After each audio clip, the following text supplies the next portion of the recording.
दोस्तों बात ये चल रही थी कि हम लोग अब लंबाई निकालेंगे कि प्रत्येक कंड्यूट की साइज़ कितनी होगी, कौन कौन सी लंबाई कहाँ कहाँ हम लोग लगाएंगे। तो इसको निकालने के लिए हम लोग फिर से जो है अपने लेआउट को खोलेंगे, लेआउट को खोल कर देख लेंगे। वहाँ पे बहुत ही आसान हो जाता है हमारे साइज़ निकालने के लिए। तो यहाँ साइज़ निकालने के लिए सबसे पहले हम लोग डिस्ट्रीब्यूशन बोर्ड से जैसे हम लोग सर्किट डायग्राम बनाए थे, जैसे हम लोग सिंगल लाइन डायग्राम ये बनाए हैं, उसी तरीके से उसकी लंबाई वहाँ से लिखना हम लोग चालू कर देंगे। तो अब ये देखा गया है कि डिस्ट्रीब्यूशन बोर्ड से एसबी के बीच की दूरी हम लोग सबसे पहले निकालेंगे, क्योंकि हम लोगों ने सबसे पहले सिंगल लाइन डायग्राम ये खींचा है।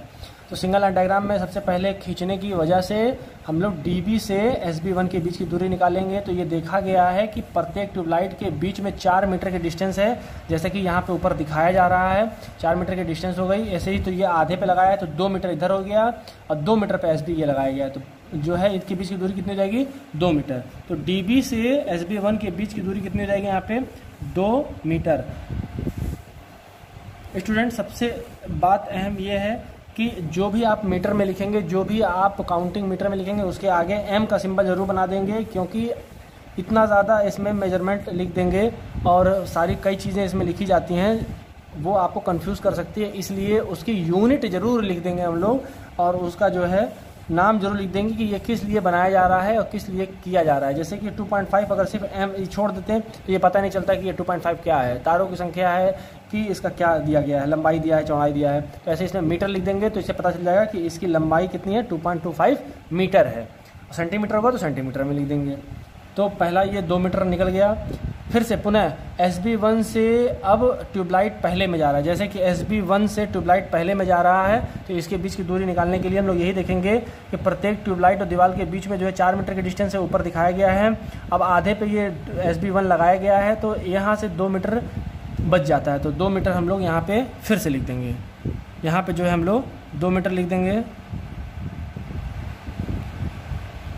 अब बात आती है यहाँ पे कि 2 मीटर यहाँ से यहाँ तक की दूरी हो गई।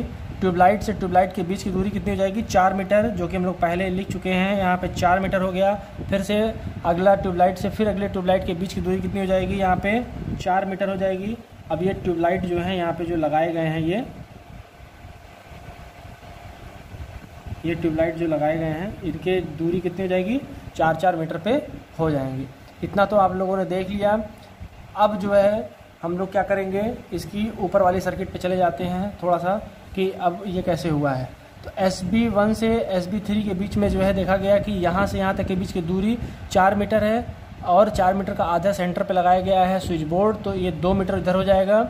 और फिर इधर देखा जाए तो 1.5 मीटर का दरवाज़ा होता है, मान लिया जाए 1.5 मीटर की दूरी यहाँ छोड़ देते हैं तो 2 और 1.5 कितना हो जाएगा 3.5। तो यहाँ से यहाँ तक के बीच की दूरी यहाँ से यहाँ तक की कितनी जाएगी 3.5 मीटर। यहाँ पे 3.5 मीटर की डिस्टेंस हो जाएगी। कैसे, फिर से देख लीजिए आप, 4 मीटर की यहाँ से यहाँ तक की पूरी दूरी आधे पे सेंटर पे लगाया गया है तो 2 मीटर इधर बच गया यहाँ से यहाँ तक का, और जो है 1.5 मीटर तक का हम लोग यहाँ पे गैप ले लेते हैं दरवाजे तक। तो दरवाजे की गैप छोड़ने के बाद 1.5 मीटर ये और 2 मीटर ये, तो हो जाएगा कितना 3.5 मीटर। तो 3.5 मीटर हम लोग यहाँ पे लिख दिया गया। थोड़ा और आगे चलते हैं। 3.5 मीटर के बाद यहाँ से ये ट्यूबलाइट तक SB3 से लेके ट्यूबलाइट तक, तो इसकी दूरी निकालने के लिए सबसे पहले हम लोग यहाँ की पूरी लंबाई देखेंगे। तो यहाँ पूरी लंबाई 4 मीटर है। आधे पे अगर बात करें तो 2 मीटर इधर बचना चाहिए, तो 1.5 मीटर का इस्तेमाल हम लोग कर चुके हैं दरवाजे के बीच से SB1 के, और बचा कितना हमारा 0.5 मीटर। तो यहाँ पे हम लोग लिख देंगे 0.5 मीटर। 0.5 मीटर यहाँ पे हम लोगों ने लिख दिया। ठीक, अब इसके आगे थोड़ा सा और बढ़ते हैं। बढ़ने के बाद यहाँ पे देखा गया कि यहाँ से यहाँ तक की भी दूरी 2 मीटर है और यहाँ से यहाँ तक की दूरी 7 मीटर है। तो 7 के सेंटर पे आधे पे लगाएंगे तो 3.5 हो जाएगा यहाँ पर, 2 मीटर इधर से, टोटल डिस्टेंस कितनी हो जाएगी 5 मीटर। 5.5 मीटर। तो यहाँ से यहाँ तक की दूरी 5.5 मीटर हो जाएगी। तो ये हम लोगों ने जो है हॉरिजॉन्टल वायरिंग की दूरी निकाल ली है। अब इसी तरीके से जो है हम लोग सर्किट नंबर 2 में चलेंगे। सर्किट नंबर 2 में जब चलेंगे तो ये देखा जाए कि यहाँ डीबी से जो है वायर रेड वाला जो निकाला गया है, यानी जो आपके यहाँ पे ब्राउन में दी जा रही है, अब उसको हम लोग निकाल लें। इधर कर लें इसको। चलिए, इधर का एक साइड का भूल जाइए आप लोग, बिल्कुल इसको याद ही ना करिए। अब सिर्फ यहाँ से देखिए ये चीज़ कि डिस्ट्रीब्यूशन बोर्ड से, ये रहा हमारा डिस्ट्रीब्यूशन बोर्ड। अब ये डिस्ट्रीब्यूशन बोर्ड से यहाँ तक की दूरी कितनी दी जाएगी, तो ये डिस्ट्रीब्यूशन बोर्ड से यहाँ से 2 मीटर है और ये 4 मीटर है, तो 6 मीटर ये हो गया। 2 मीटर कैसे हो जाएगा, तो 4 मीटर ये और 4 मीटर ये, तो सेंटर पे ये लगाया गया तो 2 मीटर इधर हो गया और 4 ये 6 मीटर, ये आधा पे लगाया गया है तो ये हो गया 5 मीटर, क्योंकि यहाँ से यहाँ तक की पूरी कितनी है चौड़ाई 10 मीटर। तो इस 10 मीटर को आधे में बांटा गया तो 5 मीटर आता है, 5 इधर और जो है हमारा 2 मीटर इधर और फिर 4 मीटर इधर, तो 11 मीटर हो जाता है। तो डीबी से हमारी ट्यूबलाइट ये 11 मीटर पे लगाई जाती है। फिर अब बात आती है इस जंक्शन बॉक्स से हमारा SB2 की दूरी कितनी होगी, तो इस जंक्शन बॉक्स से SB2 की दूरी कितनी होगी, तो सिर्फ यहाँ से यहाँ तक की हमारी कितनी है 5 है और 1.5 मीटर दरवाजे छोड़ के लगाएंगे तो कितना हो जाएगा 6.5। तो यहाँ पे लिख देंगे 6.5 मीटर। अब यहाँ पे भी जंक्शन बॉक्स लगाया ही गया है, बिल्कुल आपको यह पता ही है कि हर जो है मोड़ पे जंक्शन बॉक्स लगाए जा रहे हैं। अब बात आ रही है कि इस SB2 से पहले ट्यूबलाइट के बीच की दूरी कितनी हो जाएगी, तो सेम वही जो हम लोगों ने पहले डायग्राम में किया है कि SB1 और SB2 के बारे में देखा गया है। तो यहाँ से 4 मीटर की दूरी हो गई तो आधे दूरी पे हम लोगों ने ट्यूबलाइट लगा दिया गया है, तो यहाँ पे आधे दूरी पे ट्यूबलाइट लगाने का मतलब 2 मीटर पे लगाया गया है। अब थोड़ा और आगे बढ़ते चले हम लोग, थोड़ा और आगे जब बढ़ते हैं तो यहाँ देखा गया प्रत्येक जो है ट्यूबलाइटों के बीच में 4-4 मीटर का डिस्टेंस दिया गया है। तो सिंपली हम लोग 4 मीटर यहाँ लिख देंगे, 4 मीटर यहाँ लिख देंगे और आखिरी की बात हम जब करेंगे बिल्कुल आखिरी की, तो 4 मीटर ये 5 मीटर ये, तो कितना हो जाएगा यहाँ पर 9 मीटर आखिरी में ये बिल्कुल बचेगा। तो ये हमारा पूरा जो है एक साइड का हॉरिजॉन्टल वायरिंग के हमारे सारे लंबाई निकल चुके हैं। इसी तरीके से जब हम लोग WC में जब जाएंगे यहाँ से हम लोग WC में जा रहे हैं तो इस जंक्शन बॉक्स से 1.5 मीटर ये, तो 1.5 मीटर तो सबसे पहले हम लोग यहाँ पे लिख देंगे कि 1.5 मीटर। अब उसके बाद यहाँ जंक्शन बॉक्स लगा ही है और जंक्शन बॉक्स लगने के बाद यहाँ से 4 मीटर का है तो आधे पे लगाएंगे तो यहाँ पे लिख देंगे हम लोग 2 मीटर। यहाँ पे 2 मीटर हो चुका। हॉरिजॉन्टल वायरिंग की सारे पैमाने हम लोगों ने लिख चुके हैं। अब बात आती है कि जो पंखे की ड्रॉप है या पंखे की ऊंचान है, हॉरिजॉन्टल वायरिंग से सीलिंग तक जाने की दूरी कितनी होगी ये निकालेंगे। तो इसको निकालने के लिए हम लोगों ने जो है एक तरीका जानते हैं या तरीका बनाया जाएगा और कैसे होता है और वो कैलकुलेशन में इसके बारे में अगर अच्छे तरीके से जो है आप लोगों को पढ़ना है तो हमारे जो है प्रीवियस लेक्चर में आप जा सकते हैं यूट्यूब पे, वहाँ पे देख सकते हैं आप। खैर अब मान लिया जाए कि इसकी यहाँ से दूरी निकाली जाए तो एक तो पहले हमारी सीलिंग लेवल होती है, दूसरा होता है हॉरिजॉन्टल वायरिंग लेवल और ये होता है हमारा ग्राउंड फ्लोर जिसको हम GL बोलते हैं, ग्राउंड फ्लोर। और ये हो गया हॉरिजॉन्टल वायरिंग HW से जिसे डिनोट किया जा रहा है और जो है यहाँ पर हमारा सीलिंग हो गया। यहाँ से यहाँ की दूरी जो होती है फ्लोर से हॉरिजॉन्टल वायरिंग के बीच की दूरी हमेशा 3.5 कांस्टेंट होती है, बिल्कुल कांस्टेंट होगी। अब बात आती है फ्लोर से ये ज़मीन से फ्लोर के बीच की दूरी अगर मान ली जाए 6 मीटर है, कितना दोस्तों 6 मीटर है मान ली जाए, तो इसके बीच की दूरी कितनी होगी, तो 6 मीटर माइनस 3.5 यहाँ पे करेंगे तो इसके बीच की दूरी निकल जाएगी। इसको हम लोग कहते हैं, मान लिया जाए x is equal to 6 minus 3.5 is equal to 2.5 metre, मतलब इसके बीच की दूरी कितनी हो जाएगी 2.5 मीटर। अब यहाँ से हम लोग बेंड लगाएंगे, बेंड लगा के मोड़ के ले जाएंगे कहाँ पे, छत की ओर, और फिर उसके बाद जो है हम लोग रनिंग लेंगे छत वाली और फिर उसके बाद पंखा ड्रॉप कराएंगे। एग्जाम्पल के तौर पे देखा जाए, माना जाए कि ये हमारा दीवार है, ये हमारा दीवार हो जाए 3D में आप लोग हल्का सा देख लीजिए, इमेजिन कर लीजिएगा ऐसे बिल्कुल, और ये हमारी दीवार हो गई ऐसे, और ये हो गया सीलिंग, ये हमारी सीलिंग छत हो गई, मतलब ये दीवार खड़ी हो गई और यहाँ से छत मुड़ गया है। और ये रही हमारी जो है हॉरिजॉन्टल वायरिंग, हॉरिजॉन्टल वायरिंग ऐसे बिल्कुल ये चारों दीवार पे चल रही हैं। ये यहाँ से यहाँ तक की दूरी जो है, इस ग्राउंड से यहाँ तक की दूरी कितनी हो जाएगी 3.5, और पूरी दूरी जो है, पूरी ऊंचाई जो है वो 6 मीटर है। तो यहाँ की दूरी कितनी निकल रही है हमारी, यहाँ से यहाँ तक की 2.5 निकाला गया है। तो 2.5 यहाँ पे ऐसे लगाने के बाद उसके बाद यहाँ पे हम लोग मोड़ देंगे। अब मोड़ने के बाद हल्का सा आगे इसी पे छत पे चलेंगे और छत पे जहाँ पे सेंटर होगा वहाँ पे ड्रॉप करा के ऐसे पंखा लगा देंगे। पंखा लग गया यहाँ पे इस तरीके से। तो अब हमें क्या क्या ज्ञात करनी है, यहाँ तो ये निकाल लिया 2.5 आ गया कि हॉरिजॉन्टल वायरिंग से सीलिंग के बीच की दूरी कितनी है, कितनी रनिंग लगाई गई है, डिज़ाइन के हिसाब से देखेंगे या अपने लेआउट में, उसके बाद ड्रॉप कितना कराया गया है, इन सभी चीज़ों को यहाँ पे हम लोग लिखेंगे। तो पहली चीज़ हम लोगों ने निकाल लिया कि हॉरिजॉन्टल वायरिंग से सीलिंग के बीच की दूरी कितनी होती है 2.5 मीटर। तो इसी तरीके से हम लोग सभी में हम लोग 2.5 मीटर लिख देंगे,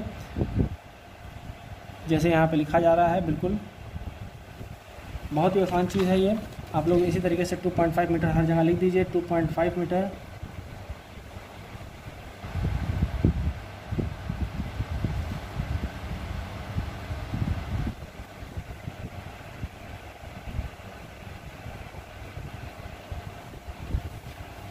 टू 2.5 मीटर सभी में हम लोगों ने लिख दिया।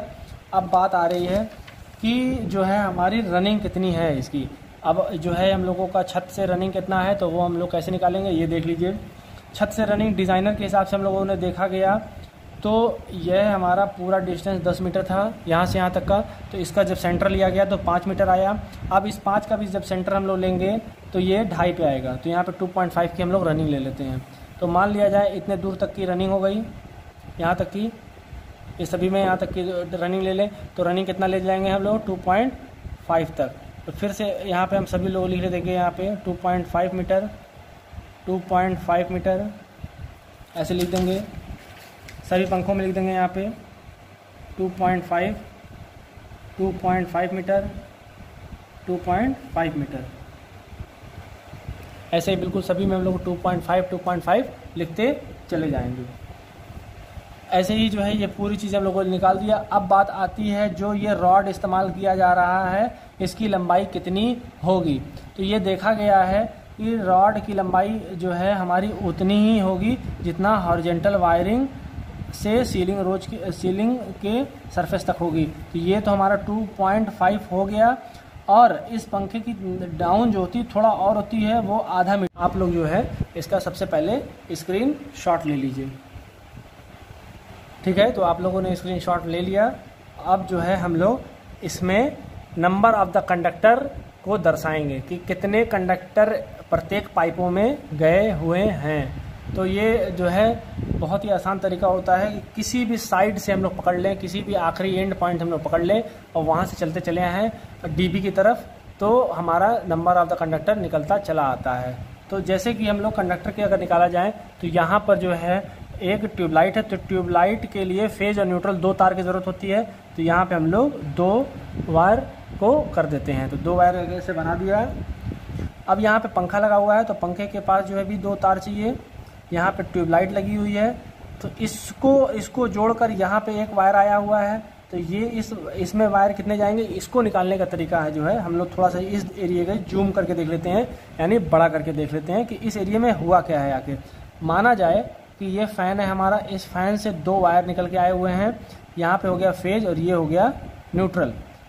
फिर से अगर यहाँ पे ट्यूबलाइट लगाई जा रही है, अगर मान लो, तो ट्यूबलाइट से 2 वायर निकल के आ रहे हैं। यहाँ पे हो जाएगा हमारा न्यूट्रल और ये हो जाएगा हमारा फेज।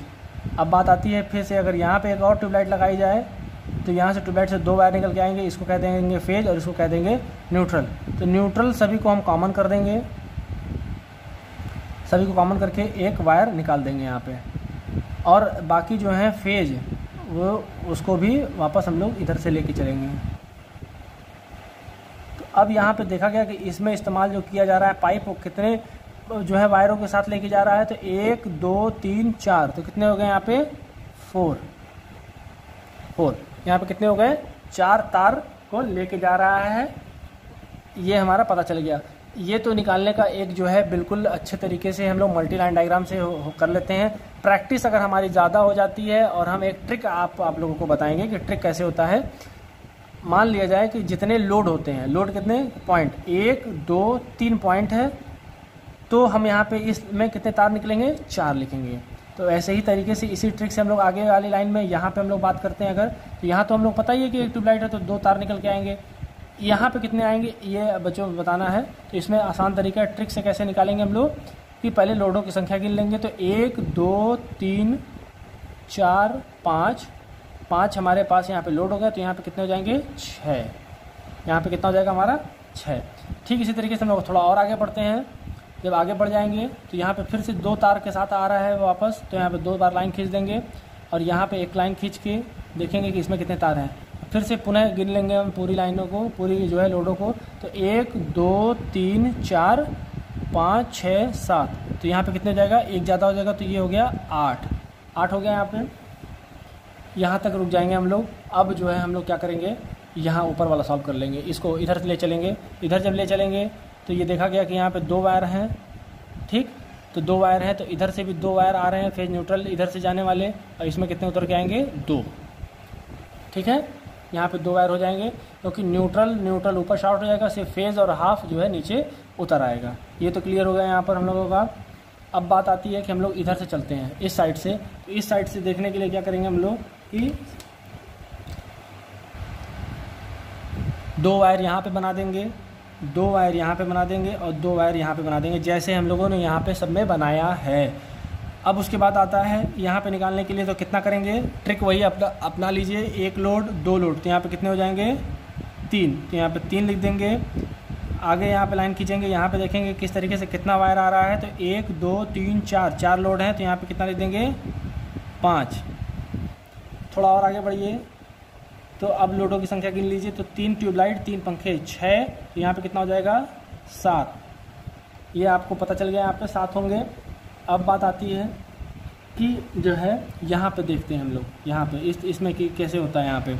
तो यहाँ से तो 2 तार जा ही रहा है इसको सप्लाई देने के लिए SB जो है 3 में, और जो है यहाँ से भी SB जो है 1 में भी 2 तार जा रहा है। जंक्शन बॉक्स यहाँ पे जो है काट के 2 तार यहाँ ले जाएंगे, 2 तार इसमें अंदर ले जाएंगे। ये हो गया। 2 तार इधर निकल रहा है, तो 2 तार यहाँ पे बना देंगे इस तरीके से, ठीक। ये चीज़ें हम लोगों ने बना ली। अब यहाँ की बात हो रही है, तो यहाँ पे हमारे पास 2 तार हो जाएंगे। अब 2 लोड, तो यहाँ पे बनाएंगे तो कितना हो जाएगा, 3। यहाँ से वापस कितना आ रहा है, 2। यहाँ पे अब लोडों की संख्या 1 2 3 4, तो यहाँ पे कितने हो जाएंगे, 5, एक ज़्यादा हो गया। अब जो है थोड़ा सा इधर हम लोग देख लेते हैं कि यहाँ पे जो है स्विच बोर्ड में कितने वायर उतरेंगे। इसको निकालने का तरीका बच्चों बहुत ही आसान तरीका होता है कि 5 तार जा रहे हैं, मतलब 1 न्यूट्रल भी है, और 4 जो हैं वो इन लोडों की फेज वायर, जिसे हम हाफ कहते हैं। वो कैसे होगा ये देखिए। मान लिया जाए कि एक पंखा यहाँ लगाया गया, 2 वायर यहाँ पे आ रहे हैं इसके, एक पंखा यहाँ लगाया गया इसी का ही मान लीजिए, तो 2 वायर इसके यहाँ आ रहे हैं, ठीक। अब उसके बाद जो है इधर से 2 इधर से जा रहे हैं ट्यूबलाइट, तो ट्यूबलाइट इधर से लगा के इधर चला गया, ये यहाँ से इसमें से इस ट्यूबलाइट से, और एक ट्यूबलाइट यहाँ पे लगाया गया है, इसको यहाँ से लेके जा रहे हैं हम लोग। तो इसमें जो न्यूट्रल है यानी एक वायर सबके जो है हम लोग पहले शॉर्ट करा देंगे, सबके शॉर्ट करा दिए। शॉर्ट कराने के बाद एक वायर हम लोगों ने यहाँ पे निकाल लिया, एक वायर इधर से हो गया, एक यहाँ से हो गया, फेज जो है इसको हम लोग कह रहे हैं, और इसके बाद जो है इसको यहाँ पे ले लिया, और एक फिर यहाँ पे ले हो जाएगा, और फिर एक जो है यहाँ पे हो जाएगा। तो यहाँ पे कितने आ रहे हैं, 5। अब इधर से बात जा रही है जब, तो 2 वायर यहाँ पे आ रहा है, तो जब 2 वायर इधर से आएगा तो एक फेज यहाँ पे आ गया और एक ये न्यूट्रल आ गया, तो न्यूट्रल शॉर्ट करा देंगे। नीचे उतरने वाली संख्या कितनी होगी, तो 4, तो ये उतर गए, 1 2 3 4 नीचे उतर जा रहे हैं, 4, और एक फेज यहाँ पे उतर रहा है, मतलब यहाँ टोटल कितने हो जाएंगे, 5। तो यहाँ पे हम कितना लिख देंगे, 5। ठीक इसी तरीके से यहाँ पे भी अगर हम लोगों को लिखना होगा तो 7 इधर से आ रहा है, तो यहाँ पे कितना लिख देंगे हम लोग, 8। 7 इधर से आ रहा है, तो न्यूट्रल वहीं कॉमन हो गया, और एक फेज उतर जाएगा, तो यहाँ पे कितना हो जाएगा, 7। इसमें जो है 2 तार के साथ निकल रहा था, तो 2 वायर यहाँ लगा देंगे, 2 वायर यहाँ पे बन गया। अब ये देखा गया कि इधर से न्यूट्रल इसका कॉमन तो हो गया है, वापस में इधर से जाएगा, तो यहाँ पे कितने हो जाएंगे, 3, और यहाँ पे कितने हो रहे हैं, टोटल लोडों की संख्या गिन लेंगे तो कितने हो जाएंगे, 1 2 3 4 5 6 7, यहाँ पे 8 हो गया। 8 तार आ रहे हैं, ऊपर से कॉमन हो गया, तो यहाँ पे हम लोग कितना बना देंगे, 8 बना देंगे, ऐसे बिल्कुल 8 तार की जा रही है यहाँ पे। तो ये हमारा जो है सारा जो है पूरा सिंगल लाइन डायग्राम बन गया। अपने नाप और जो है कंडक्टर के साइज के हिसाब से हम लोगों ने इसको पूरा निकाल लिया है। अब जो है इसको आप लोग एक जल्दी से जो है इसका स्क्रीनशॉट ले लीजिए। देखिए अच्छे तरीके से यहाँ पे स्क्रीनशॉट इसका लीजिए यहाँ पे, ठीक है। तो आप लोगों ने स्क्रीनशॉट ले लिया है। अब कुछ पैमाने हम लोग अच्छे तरीके से याद कर लेते हैं इसमें, कि जैसे गोला जहाँ जहाँ बनाया गया वो जंक्शन बॉक्स होगा, जहाँ जहाँ गोला बनाया गया होगा इसमें ही हम जंक्शन बॉक्स देख लेंगे। जहाँ जहाँ ऐसे डार्क बनाया गया होगा थोड़ा सा वो बेंड होगा, कि जब हम मटेरियल का नाम लिखें तो हमें बेंड की गिनने की ज़रूरत ना पड़े, वहीं पे पता चल जाए। ब्लू कलर की लाइन जो भी खींची गई है वो सर्किट 1 के लिए है, जो भी ब्राउन कलर की लाइन खींची गई है वो सर्किट 2 के लिए है, यहाँ पर, और जो भी जो है SB लिखा गया है वो स्विच बोर्ड को दर्शा रहा है कि कौन सा स्विच बोर्ड कहाँ पे लगाया गया था, और जो DB लिखा गया है वो डिस्ट्रीब्यूशन बोर्ड लिखा गया है। ठीक है, तो हम लोगों ने जो है सिंगल लाइन डायग्राम इस क्वेश्चन का बना लिया है। तो अब इसको ही सिंगल लाइन डायग्राम को बनाने के बाद आधी क्वेश्चन पे हम लोगों ने कमांड पूरा कर लिया है, आधा क्वेश्चन हम लोगों ने पूरा सॉल्व कर लिया है। इस सिंगल लाइन डायग्राम एक ऐसा ये ब्यौरा है, एक ऐसा पूरा इंतज़ाम है कि हम इसके ही सहारे से सब कुछ घर में लगाए गए इलेक्ट्रिकल इक्विपमेंट्स की जानकारी निकाल सकते हैं। वो कैसे निकालेंगे और किस तरीके से जो है गणना ऐसी करेंगे, कैलकुलेशन करेंगे, वो हम लोग अगले लेक्चर में हम लोग पढ़ेंगे कि कंड्यूट की साइज़ किस तरीके से निकालते हैं और उसका गणना कैसे करते हैं।